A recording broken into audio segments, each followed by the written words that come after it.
Est-ce que j'avais filmé déjà ce premier plan sans allumer mon micro? Tout à fait. Bref.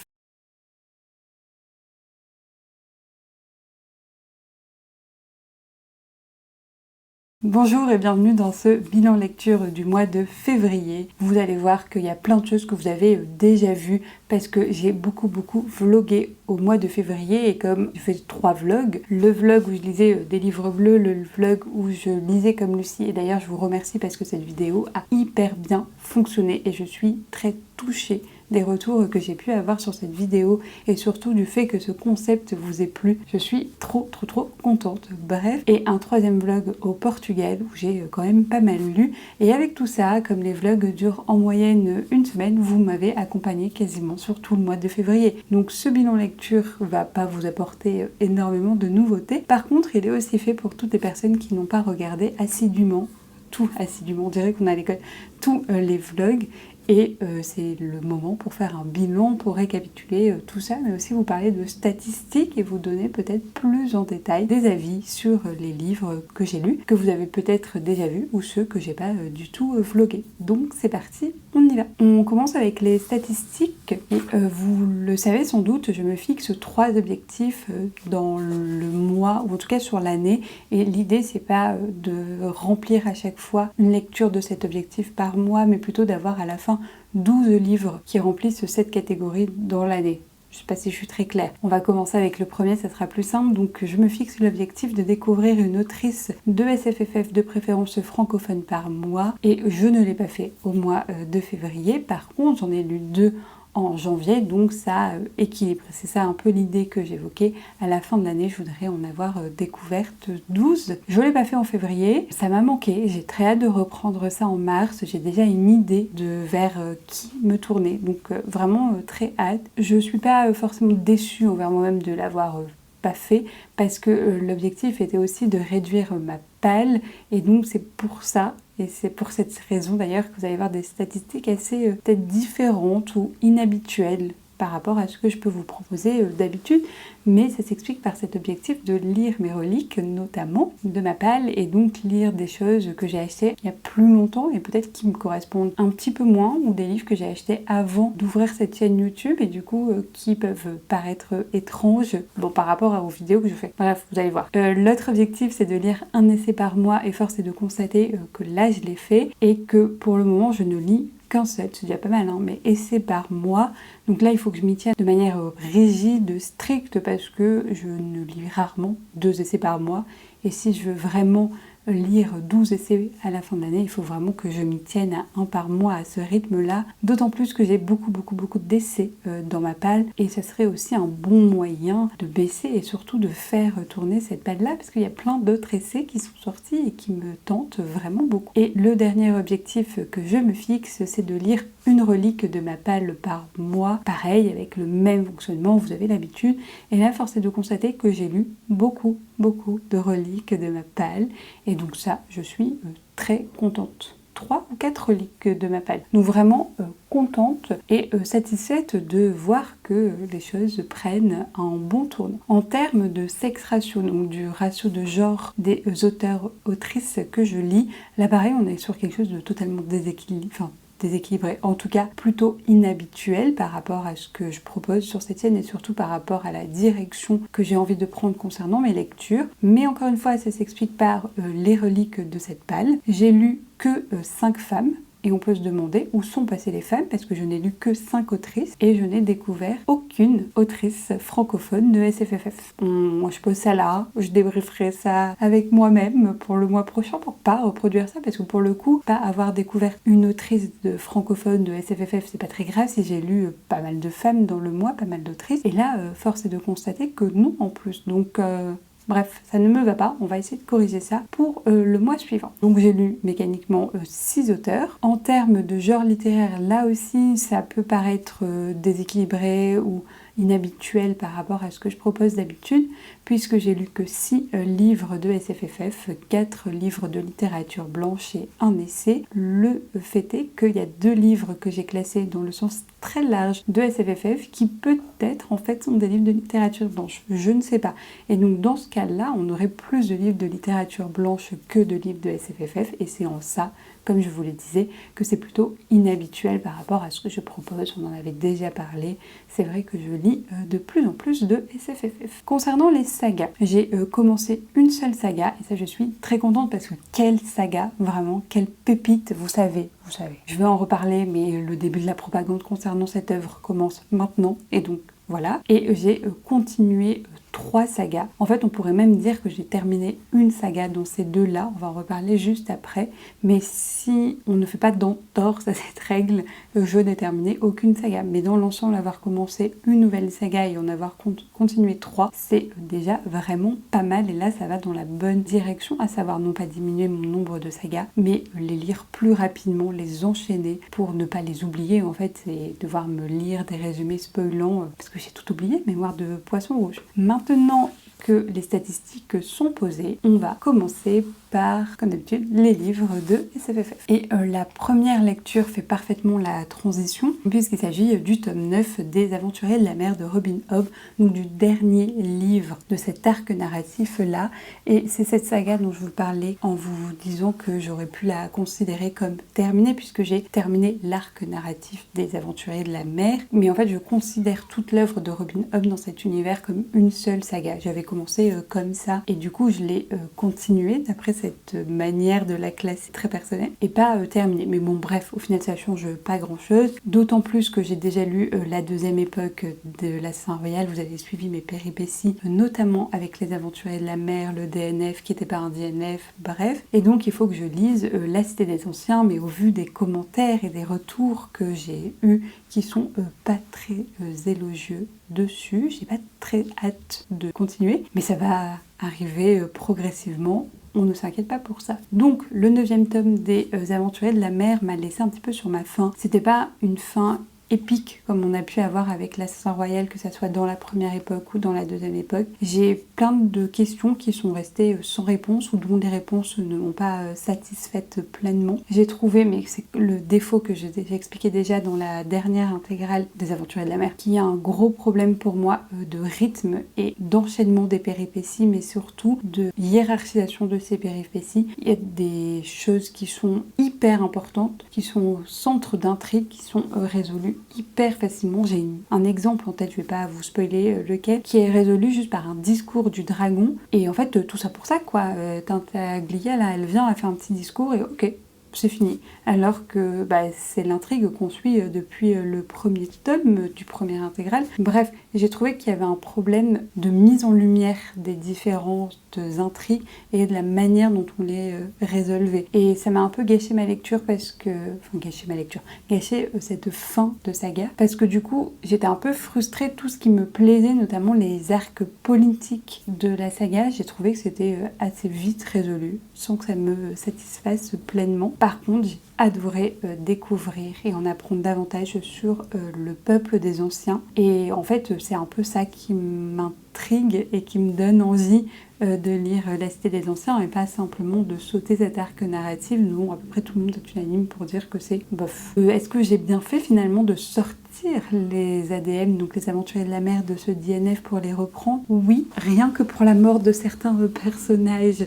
assez ironiques et assez cruels de fait de cette ironie, oui, on sait, vous et moi si vous l'avez lu, mais c'était pas aussi incroyable que les Aventuriers de la mer. Et en fait, les questions que j'avais à la lecture de la deuxième intégrale, finalement les réponses n'étaient pas aussi incroyables et aussi nécessaires pour la compréhension. Donc ça peut vraiment se lire de manière indépendante. Et c'est le seul livre que j'ai écouté en audio et qui n'était pas dans ma palle. Et donc maintenant, je vais pouvoir vous présenter les livres en physique. Évidemment, je les ai mis en pile devant moi, vous ne voyez pas ici, et ils ne sont pas triés, donc je vais faire ça. On va commencer avec, on va continuer avec la pépite, donc L'Enfant de poussière, le tome 1, donc du cycle de Sif, qui est le nom de cette saga, écrit par Patrick Cadwetney, publié chez Folio Fantasy et illustré par Aurélien Polis. C'est incroyable cette couverture, ce livre, j'aime tout, je vous le dis. allez-y, lisez, ça c'est une pépite. Ça a été ma meilleure lecture de ce début d'année, en fait, tout simplement. Ça a été incroyable. Le livre fait quasiment 800 pages et je l'ai dévoré, vraiment. C'était incroyable. Lisez ce livre, vraiment.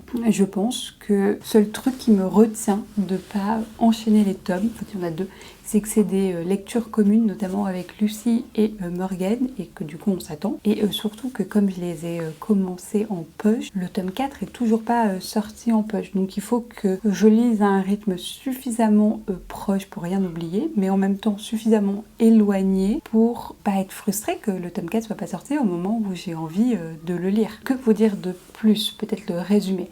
On va suivre ici Sif qui est un orphelin dans ce monde assez intrigant. Son parcours de vie va lui faire rencontrer différents personnages, différents adultes qui vont le prendre sous leurs ailes. Et grâce à ça, il va un petit peu découvrir et se forger une identité de guerrier, / d'assassin, de militaire, on ne sait pas encore trop, mais il apprend en tout cas le métier des armes, le métier de tuer, et la science et un petit peu la morale ou l'éthique qui va avec et qui diffère en fait selon les différents personnages qu'il rencontre. Il est aussi l'apprenti d'un chirurgien à un moment donné, et donc tout ça va forger son identité, son caractère d'orphelin. Progressivement et grâce à ça, et même au travers de ses péripéties, on va nous découvrir lui aussi la géopolitique et la géographie de cet univers et comment les tensions entre les différents nobles, pour aller un petit peu vite, créent des divisions, des guerres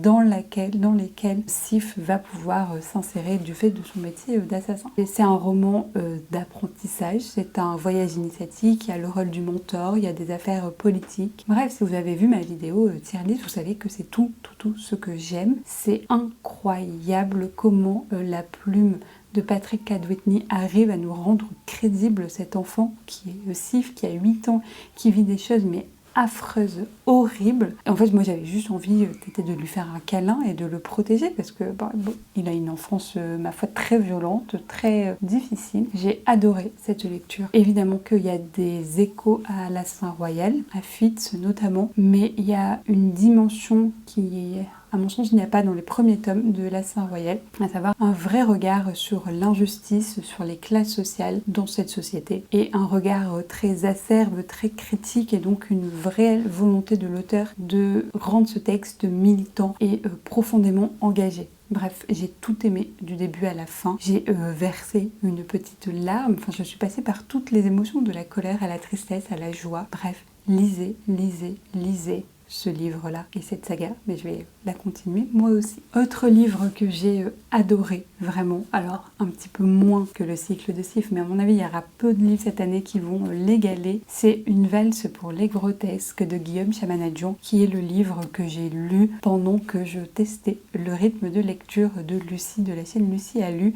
Donc j'en avais parlé régulièrement, j'avais fait des points lecture, donc allez voir ce vlog, mais je l'avais pas fini dans le vlog, il me restait 80-90 pages, donc je l'ai fini juste après. J'ai adoré, ça a été un petit coup de cœur, ça a été un petit bijou ce livre. J'ai adoré retrouver la plume de l'auteur qu'on avait découvert dans Capitaine du Sud. J'ai adoré l'ambiance qui est quand même très différente. J'ai adoré l'ambiance et en fait ça c'est assez intéressant que je dise ça parce que normalement c'est pas quelque chose auquel je suis très sensible ou qui va me marquer quand je lis un livre, mais là réellement, et les références à Mary Shelley et à Frankenstein, ça a été pour faire vibrer mon petit cœur de fan. Donc voilà le résumé. On va suivre du coup Johan qui est un apprenti obstétricien et ciroplate, c'est-à-dire qu'il reproduit en cire les organes du corps humain pour faire propager l'information et la connaissance sur le corps humain. Et un jour il est enlevé, notamment par une jeune fille dont j'ai oublié le nom, mais c'est pas très grave. Il va rencontrer la femme du dignitaire local qui gère cette contrée. Pas trop comment appeler ça, et cette femme va lui remettre son enfant, un enfant qui est un faune, donc mi-humain, mi-bouc, et un livre assez énigmatique. Et de là s'ensuit une enquête, parce que dans ce monde universitaire, où certes l'art et la science se sont fortement liés, et ça c'est très intéressant. Et je trouve qu'on là on a une critique intéressante sur la science et sur le rationalisme exacerbé qu'on peut avoir, et en même temps une critique sur la religion. Mais en fait dans ce monde-là, la magie n'existe pas, et en fait un enfant fun c'est quand même très particulier, très énigmatique, mystérieux, et d'autant plus que le livre est un livre de prédictions qui s'étend sur plusieurs siècles de mémoire, et en fait toutes les prédictions se sont réalisées, sauf celles qui concernent la France et l'Empire germanique, et on ne sait pas trop pourquoi. Et de fil en aiguille, nos deux protagonistes, donc Johanne et cette jeune femme dont j'ai oublié le nom, vont enquêter, et on va avoir plein de révélations, mais je vous laisserai découvrir lesquelles parce que franchement c'était hyper bien amené. Le world building était incroyable et tout s'expliquait, même les moindres détails, notamment le titre, pourquoi une valse, qui sont ces grotesques. Bref, j'ai trouvé que c'était un chef-d'œuvre de construction du monde, et comment toutes les petites pièces finissaient par s'emboîter à la fin, et où on avait cette image globale du puzzle qui nous ébahissait. En fait, c'était vraiment très bien sublimé par une plume que j'ai vraiment beaucoup aimé. Oui, vous allez voir, ce point lecture, ce bilan lecture, on oscille entre d'excellentes lectures et des lectures vraiment catastrophiques. On continue avec les deux lectures que j'ai faites au Portugal et que vous avez sans doute vu passer, à savoir Lune froide sur Babylone de Michael McDowell. Une lecture, ma foi, plaisante, divertissante, un bon page-turner, une lecture pour poser son cerveau et juste profiter, mais qui va pas me laisser un souvenir impérissable, qui me fait me poser des questions dans ce vlog sur par où commencer à découvrir l'œuvre de Michael McDowell. Pour l'histoire, on est dans une petite ville, Babylone, où Margaret Larkin, une jeune adolescente de 14 ans, est assassinée sauvagement avant d'être jetée dans le Styx, la rivière qui coule juste à côté. Pour information, on est très proche géographiquement des lieux dans lesquels se déroulent les événements de Blackwater, et ça j'ai bien aimé ces petits clins d'œil. Cet assassinat, ma foi, va éveiller des émotions diverses dans cette petite ville. On n'a pas un roman policier ici, à mon sens, puisque le policier enquête pas trop. Il en a un petit peu rien à foutre au début de ce meurtre-là, pour plein de raisons, et très vite on sait, nous, lecteurs et lectrices, qui est le meurtrier ou la meurtrière et ses intentions en fait. Donc en fait c'est pas ça qui est au centre de l'histoire, on a plutôt une histoire assez fantastique, où on ne sait pas trop si les choses que voit le meurtrier ou la meurtrière sont réelles, ou si finalement c'est des revenants, des fantômes, des diverses personnes, notamment de Margaret Larkin, qui Noël a tué au cours du récit. Et finalement, est-ce qu'on est dans un truc assez fantasy avec des revenants ou pas?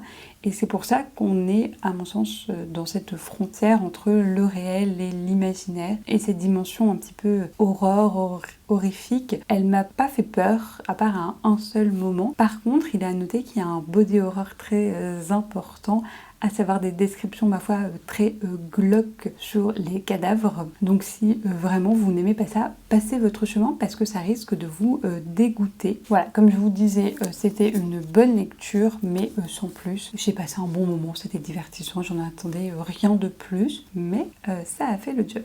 Autre lecture sur laquelle je vais passer très vite, parce que pareil, j'en ai parlé dans ce vlog au Portugal, c'est Enoch, donc La Voix des Oracles, le tome 2 d'Estelle Faye, qui était une lecture plaisante, divertissante, mais ma foi pas incroyable, que ça soit dans la construction des intrigues ou dans le world building. Ici, donc dans le tome 1, on suivait Tia, Enoch et d'autres personnages plus ou moins secondaires qui partent en quête. Me demandez pas de quoi, parce que finalement je suis pas sûre d'avoir très bien compris. Et dans le tome 2, on suit la suite de ça. Et en fait c'est ça qui m'a un petit peu laissé sur ma faim, c'est que les choses qu'on avait mis en place dans le tome 1 sont pas très cohérentes, je trouve, avec ce tome 2. Surtout l'enchaînement des intrigues est très rapide, les résolutions hyper simples, alors que c'est quand même des intrigues très compliquées finalement. Nos personnages principaux, que ce soit Tia ou Enoch, s'en sortent hyper facilement, et donc dans ce livre-là, j'ai trouvé cet enchaînement peu crédible et ça m'a un petit peu dérangée. Ceci dit, c'était quand même une lecture plaisante. Je ne me suis pas ennuyée au point d'abandonner ma lecture, et je lirai avec envie le tome 3 en essayant peut-être d'avoir des réponses à mes questions, de peut-être mieux comprendre les choses qui me semblent un petit peu floues. Et là encore, comme pour le livre de Michael McDowell, mais c'est déjà ce que je disais dans le bilan lecture, enfin le vlog au portugais, peut-être que commencer par Les Seigneurs de Bohème d'Estelle Faye, donc une de ses meilleures œuvres pour le moment de ce que j'ai pu lire, n'était peut-être pas la meilleure des idées. Et donc on enchaîne avec une de mes pires lectures de ce mois-ci. Vraiment on est parti là et ça dégringole progressivement. En même temps, qu'est-ce qui pouvait être mieux que le cycle de Sif? Et donc la pire lecture, et j'en parlais, on va aller progressivement vers ce vlog. Donc vlog dans lequel je lisais des livres bleus. Lui est beaucoup plus bleu dans d'autres collections. Mais bref, c'est le mythe de Cthulhu de Lovecraft et autres nouvelles. Il y en avait plusieurs que j'ai DNF parce que trop de propos racistes et je vais pas revenir là-dessus. Pour moi, c'est pas possible de lire, d'écrire en fait autant de propos racistes et même si la période était, ma foi, très raciste, ça n'empêche que ce n'est pas justifiable et que j'ai préféré abandonner parce qu'en fait, ça me sortait tellement de ma lecture que c'était impossible pour moi de continuer et de passer outre. Et quand j'ai essayé avec une autre nouvelle, c'est ce que j'ai raconté dans le vlog, il y avait vraiment beaucoup moins de propos racistes et je dis ça comme si c'était fabuleux, incroyable alors qu'en fait c'est juste la norme. L'histoire ne m'a pas plu, donc voilà, je préfère abandonner, pas retenter et c'est une des reliques de ma palle qui est sortie. Et donc dans ce vlog lecture je lisais aussi des livres de littérature blanche et on y va pour la littérature blanche, dont le premier c'est Suisen d'Aki Shimazaki qui est le tome 3 de L'ombre du chardon, donc cette petite saga de littérature blanche d'origine japonaise, puisque l'autrice est japonaise avant d'être nationalisée canadienne. Et j'ai beaucoup aimé, en fait on a des petites tranches de vie de personnages différents qui s'entrecroisent dans les livres et ça j'aime vraiment beaucoup. Et ici on va suivre Goro, personnage qu'on a déjà vu dans le tome 1 et 2 qui est ma foi détestable, vraiment. Je crois que c'est le pire personnage que j'ai pu voir dans un texte, surtout en littérature blanche. Il représente tout ce que je honnie dans cette société. Donc un individu qui a réussi et donc à ce titre-là qui écrase tout le monde et qui traite tout le monde comme de la merde. Tout lui est dû. Et s'ajoute à ça un sexisme incroyable. Bref, ce mec est une ordure. La conséquence de tout ça, et c'est ce que nous montre l'autrice, c'est que du jour au lendemain, il y a quelque chose qui vient mettre une sorte de grain de sable dans cette machine et qui vient enrouer tout ce processus d'ascension sociale, ce processus d'autocongratulation qu'a le personnage. Et il va se retrouver face à la réalité, à la réelle réalité et pas la réalité qu'il s'était créée, imaginée, fantasmée même. Et en fait, il va se rendre compte que comme il a traité les gens vraiment de manière très problématique, que ce soit sa femme, ses enfants, sa famille, et ben il se retrouve un petit peu seul et tout le monde lui tourne le dos et j'ai envie de dire bien fait. Et à partir de là, se passent d'autres petites choses. Et c'était assez intéressant comment on avait une critique très bien construite de ce type de personnage et j'ai vraiment bien aimé. Je pense que c'est mon livre préféré pour le moment de la saga. Il m'en reste 2 et je me suis dit peut-être que j'en lirai un au mois de mars et un au mois d'avril et comme ça j'aurais clôturé doucement mais sûrement une saga. Et le dernier livre que je lisais dans ce vlog où je lisais des livres bleus, c'est celui-ci. Donc c'est Littoral de Wajdi Mouawad qui est du théâtre. Il y en a plusieurs de tomes. Ils se suivent pas forcément, ils peuvent se lire de manière indépendante. Et ici j'ai bien aimé. Mais je sais pas si j'ai envie de lire la suite, je vais pas compter le théâtre comme une saga, même si pour le coup ça pourrait totalement l'être. Donc ici on va suivre un jeune homme qui s'appelle Wilfrid et qui apprend très brutalement le décès de son père. Et il va avoir tout un cheminement de pensée mais aussi un cheminement géographique pour lui trouver son lieu de sépulture. Et ça va être l'occasion pour Wilfrid d'en apprendre davantage sur le portrait de son père, sur qui il a été, son histoire, mais aussi ses origines géographiques nationales, qu'il connaît d'ailleurs très peu. Et en même temps, et c'est là où on a un truc très moderne, très contemporain, on a Wilfrid qui est une sorte d'acteur et qui joue le rôle d'un monsieur qui vient de perdre son père et à qui il cherche un lieu de sépulture. Et en fait, on a un brouillement très fort et très intéressant entre guillemets, le réel, donc la temporalité ou l'existence de Wilfrid qui a perdu réellement son père, et la fiction qui est Wilfrid qui joue le rôle de quelqu'un qui a perdu son père. Et en fait, le mélange des deux brouille les pistes, et en même temps, on a un éventail de personnages qui racontent des choses très différentes sur le deuil. Et j'ai bien aimé. Je pense qu'il aurait fallu que je l'analyse vraiment en détail parce qu'il y a 1000 autres choses à dire, mais c'était plutôt plaisant comme lecture de théâtre et très intéressant dans ce brouillement des frontières. Autre livre qui était une relique de ma palle et que je suis vraiment très contente d'avoir sorti parce que je pense que c'est un des livres les plus vieux qui traînent dans ma palle. Il s'agit du mariage de Dorothy West, un livre que j'ai écouté intégralement en audio même si je l'avais en papier, et j'ai bien fait parce que c'était très plaisant, vraiment. Je m'attendais à rien et je me suis laissée embarquer dans cet univers, dans cette histoire, et à la vitesse où j'écoute, ça a duré un petit peu moins de 6 heures. J'ai écouté ça sur une semaine dans le picorant et c'était vraiment très agréable. Je suis donc très contente d'avoir sorti cette relique de ma palle, et pour le coup c'est une vraie relique comme je vous disais. Ici pour l'histoire, Dorothy West nous peint une société que j'ai trouvée incroyable dans l'Amérique des années 30-40 je dirais, où en fait on va suivre une jeune femme qui a peu la voix au chapitre, enfin à l'histoire, qui s'appelle Shelby Coles. Et en fait, elle est issue de la haute bourgeoisie noire. Et cette dame, bien qu'elle soit noire, on va y revenir juste après, elle a un passing de blanche. Donc en fait, elle peut passer aux yeux de n'importe qui pour une personne blanche. Et elle va épouser un jazzman blanc. Ça aussi, ça va être intéressant à analyser. Dorothy West, elle prend un peu l'excuse de ce mariage pour dresser le portrait de la famille Coles sur de nombreuses générations. Et grâce à ça, on va avoir un petit peu de manière très sommaire, très grossie. Enfin voilà, on n'est pas dans une finesse d'analyse historique. L'histoire un peu des Noirs dans la société américaine, vu que la première Coles qu'on suit, c'est la fille du propriétaire d'esclaves qui a enfanté, pour le dire de manière très policière. D'ailleurs, Dorothy West, elle revient pas sur cette question-là, mais donc ce maître d'esclaves a enfanté des enfants noirs métis avec ses esclaves. Et donc on a comme ça des Coles qui sont noirs, et les deux familles, donc la famille Coles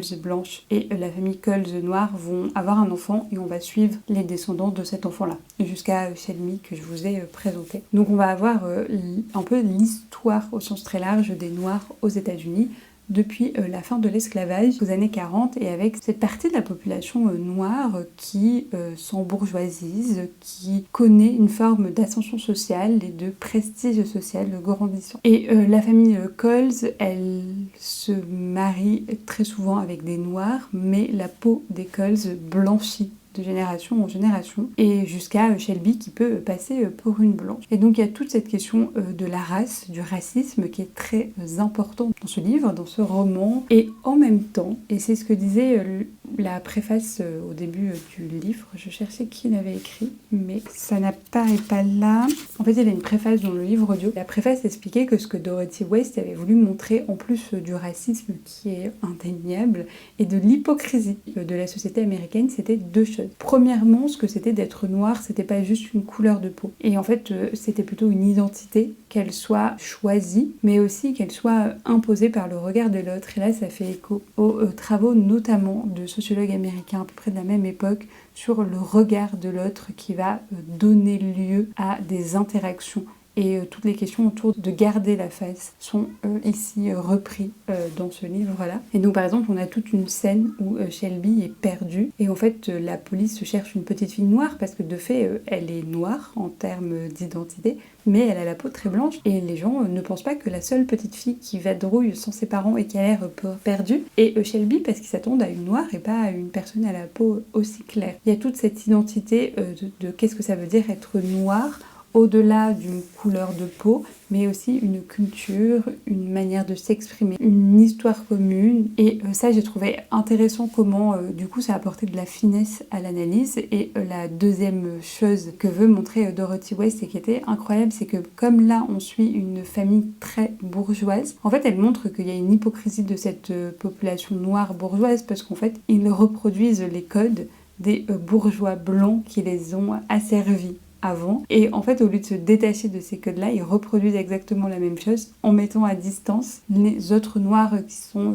pauvres. Et du coup, elle montre que la notion de classe, peut-être qu'elle peut aussi transcender la notion de race et que finalement, il se joue quelque chose à l'intersection de tout ça. Elle montre que, en tout cas, l'hypocrisie de la bourgeoisie est autant partagée chez les noirs que chez les blancs. Et j'ai trouvé ce portrait social très piquant et c'était très intéressant, d'autant plus que, alors je pense qu'à l'écoute, peut-être que j'étais moins attentive, mais il y a énormément de personnages et pour certains, j'ai oublié s'ils étaient blancs ou noirs. Ce qui en restait, c'est vraiment cette idée d'hypocrisie bourgeoise. Bref, j'ai vraiment bien aimé et je suis très contente d'avoir sorti cette relique de ma palle encore une fois. Autre relique de ma palle que j'ai sortie, quand je vous ai dit que vraiment j'en avais sorti plusieurs, j'en ai sorti 4, donc quand même c'est plutôt cool. J'ai sorti ce livre-là, donc La mort à Venise et autres nouvelles de Thomas Mann.